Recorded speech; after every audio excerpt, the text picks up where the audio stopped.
Hello, hello, hello. All right. So let's get into this shadow work. If you know what you are doing, you know the first place you start is to be in your present moment. Not 6 years from now, not 7 years from now, not 7 minutes from, well, sometimes that's in the present state if you pay attention to time and all those particular things. But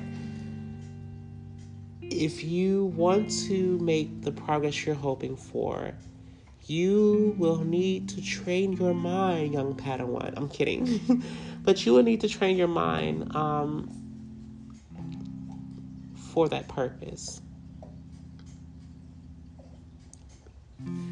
So, what can you do to train your mind? My favorite thing is always going to come back to meditation.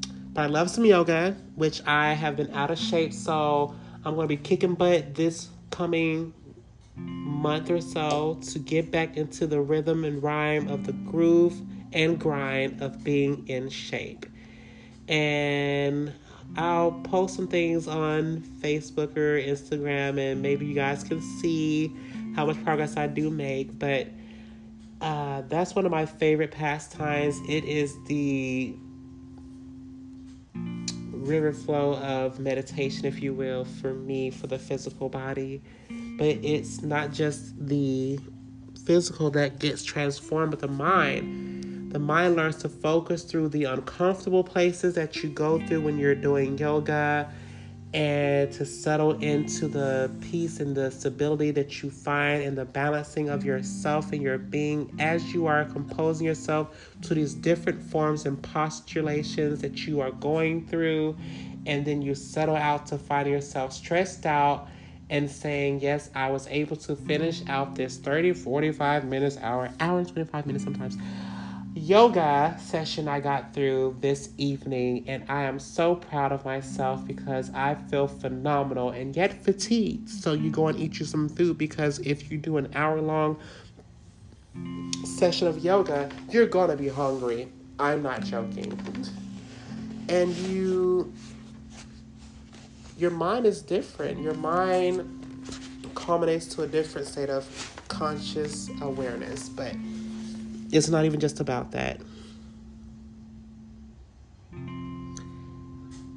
What I've noticed is you become more present, because now you can't focus on all those other things without losing your balance, without falling down, without feeling more of the angst and pains, if you will, quote unquote, of this position that you might be in. And instead of focusing in that present time on the postulation of what could be going on to better your form, to increase your longevity, and to enable such great forces within yourself to feel extended beyond your greatest and wildest imaginations. And when you feel yourself wanting to be greater than you were before, you are stretching these different parts of your body and saying, oh my God, this was one time I could not do it, and now this time I could. And finding you are more than just superhuman, you are a creative being, creative avenue of vivacious proportions. It is a phenomenal gift to the world to have been able to participate in yoga in that particular way. And yes, yoga is not just physical, it is of the mind. And you'll hear many gurus speak of that as being part of the process in releasing yourself from those old patterns. But it is not just the only part. So yoga is also a mind state, a mindset that you go through as well. And when you're doing the physical postulations, it helps in getting you into that incredible ability to adjust your mindset in those uncomfortable positions as well.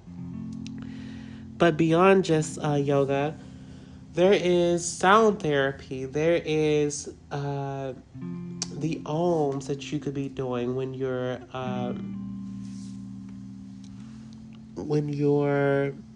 with me in my meditations, I close out my sessions with ohms. For me, it closes out my space and allows me the opportunity to feel the vibrations in the air shift into a different formulation of frequencies and harmonies to bring in the good and keep it there and stabilize my balance within my energy fields and coalesce with my minds and my body to begin to feel anew as I get ready to step out of my meditative space to go out into the world and to do what it is I have to do. Those are the things that make me feel whole. Of course, there's also the age-old breathing techniques. There are so many different forms and ways of breathing that help to aid in your flourishing and your functioning as an individual. And one of the biggest, greatest first steps you can take is diaphragmatic breathing. You firstly come out of your mother's womb with the capacity and the knowing and the natural ability to breathe in that particular manner. Singers know that this is the way you sing, opera singers especially, but singers in general know that this is the way that you sing. And if you master diaphragmatic breathing, your energy flow shifts from stagnant energy to energy moving, correlating in a correct manner inside of you.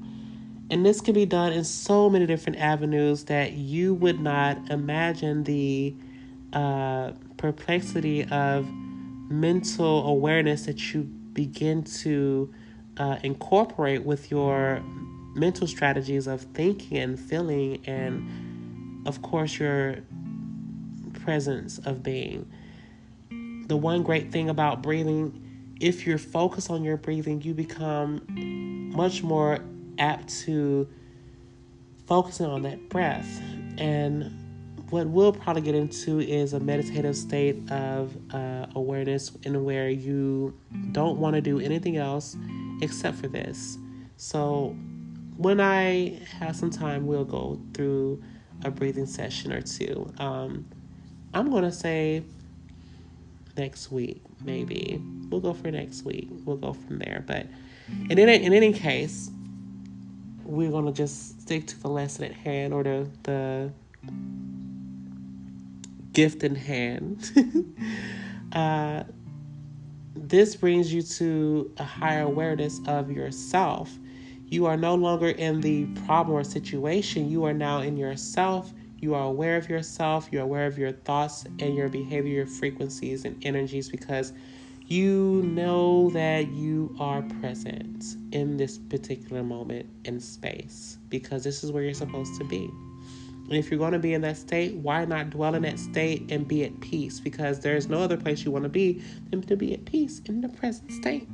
So you will focus on your breath. Focus on your internal organizations as they work with you in your breath.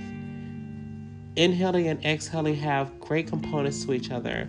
Many will say inhale the good and exhale the bad, and you would hold just to be able to hold onto that good inside of yourself, recalibrating or reconstituting the mind and the energies to bring about a change within your mind and your perception in the endeavors of being more palatable to your mind's capacity to be much more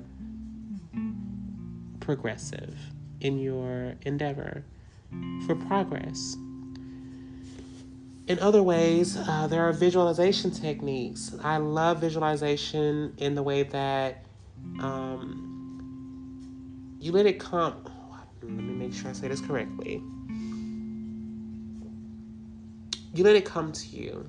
Whatever's coming into your visual cortex to give you a visual representation or visual presentation of your mind and your consciousness. If you're a person that's random at all times, you will probably be uncomfortable because you have all these random thoughts and visions of things that have not yet happened or happened X, Y, and Z, because you are unfamiliar with the territory of being in your present state. my mentor would say, your body is trying to control you. This is true because it's your mind that is the processor of information for your body. So all your body is doing is saying, we were in this state, I am comfortable. Why are you going over there? This is the state you need to be in. And we'll call you back to that state with thoughts and memories of the state, the things that brought you to that particular state. And you'll be comfortable in that because you are comfortable in the mind space of being in that warm, lukewarm space of reality that you've been in, because there's no unknown. With the present, there is nothing and yet there is something. So you can't say that there is anything known or unknown. It just isn't or is. Or rather, and is. Well, not even that. There's almost nothing there in the present state. And when you get to the nothingness, you realize there's an energy field of realization of self. Intently upon the real self, the self that you're supposed to be without all the conundrums of energies and frequencies and mental tapestries of bad juju that you might have placed on you. And this can be hard to deal with and sometimes not so hard, but in this particular state, you are able to visualize these things only because of only if you're willing to allow those things to happen. And it takes time to get from that position of you have been controlled by your physical, that you don't have the ability to input information into your physical to get the results that you're looking for, which is informing the body and the mind of what you're looking for to be the constitute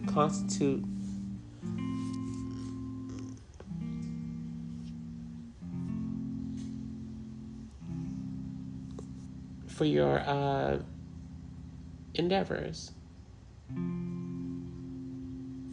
You have to be willing to trudge forward even when it's saying don't in your mind. And the doubt that comes in and weighs down can feel like a cold junk in your stomach. Maybe in your other places, but intuitively I can feel it is probably in your stomach. And this placement makes you feel that you are often misled by strangers, quote unquote, inside of your own being. And this can be difficult if you're not aware of these things. And so when you become much more aware, you know that these visual or visions that you've created come because they just want you to be in that same comfortable state. So now you have to visualize things that are better for you, or release those visions. That comes with practice. When you are able to be in a present state. So what is the most important thing you could be doing in order to be in a present state? Pick it from out of those things if you were to have to choose. I would say the silence. And we spoke briefly about it before. And that just trains your mind to choose, or trains your mind not to be wavered by anything that's inside or outside of yourself, your knowing, your mind. And literally just being an empty vessel in the mind. You're present without anything else being there, which means you have feelings and thoughts, and you need to let those things play out until you respond differently to those things, saying, I'm not going to give you anything, or not literally saying, but saying, I'm not going to give you anything, or relaxing your mind to such a degree that you're calming your mind and any other frequency, bandwidth, mind tactic, or thing that could come into that phase of you will not be allowed. When this is so overwhelmingly pertinent, prominent within you, you will become much more stable in your endeavors to be much more clear about who you are, where you are, and what you're trying to do without having to enable those thoughts to wrap themselves around you. And this takes time, patience, and effort to do these things, but within your own space and aptitude, you are the creator of your own space and your reality. And if you want to, you can choose the space you'll be in. You can choose the world you want to be in. You can choose the way you do or don't do with great aptitude in your endeavors. My mentor being Joe Dispenza, he's not my literal mentor, but in the time that I got lost, it was it was some things that I didn't know, but I knew. He reiterated things that I knew, but scientifically put together some things that made more sense when I couldn't get back to the state of being that I once was in before. And that's what helped me to come back to a certain place. It left me with a lot more work to do, but it did inevitably help me help me to kick back to where I once were, or to a better place or a different place, whichever way I want to articulate. But it brought me to a much more calmer state. Calmer? That might be the right placement for that. In order to be able to do more, in order to be able to progress or find myself again as I did before. And that was before I had gotten the opportunity to not necessarily meet Dr. Joe Dispenza from the book itself. Was my way of being introduced to him. And that was incredible because I never felt like anyone else knew the things I knew or understood those things. And it made me feel like mentally I didn't need to question those things anymore. That wonder of what gave me the authority, or what prescribed to me the synergy to do. I don't want to get too far into that, but just know it happened so long ago that it was one of the many great things that helped me to rectify myself and remedy myself in a space and time where it might have been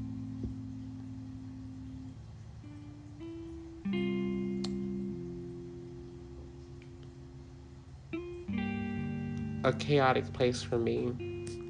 Calamitous. I'm trying to make sure that's a real word. That's what that was, but calamitous for me.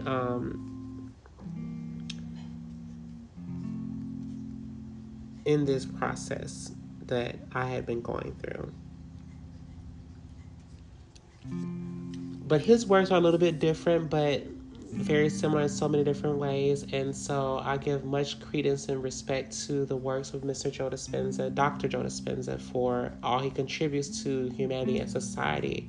And there are other great people. I'm so sleepy. I can't think of some of the people's names, but their works are in my mind. I just can't think of their names. It won't come to my head. But in any case, many great people who may have contributed to many of you. I just know my perception may be a little bit different than others, and so it made me feel that maybe it's in my best interest to provide services to other people who are in those same realms of thinking, and yet find that the language isn't meshing well with them. So if I'm one of the few people they can find out to help with their situation, then God bless it. That's what I am hoping and willing to do in the endeavors in which I'm moving into. And so with that, I'm going to let you guys go. We'll have another part later on, and I'll give you guys some more tidbits about what I know and do. And you forgive my dog because he's playing with my cat, and he knows he's not supposed to be messing with Max. But in any case, he's getting pawed. But in any case, I'll see you guys on the next round. Ciao.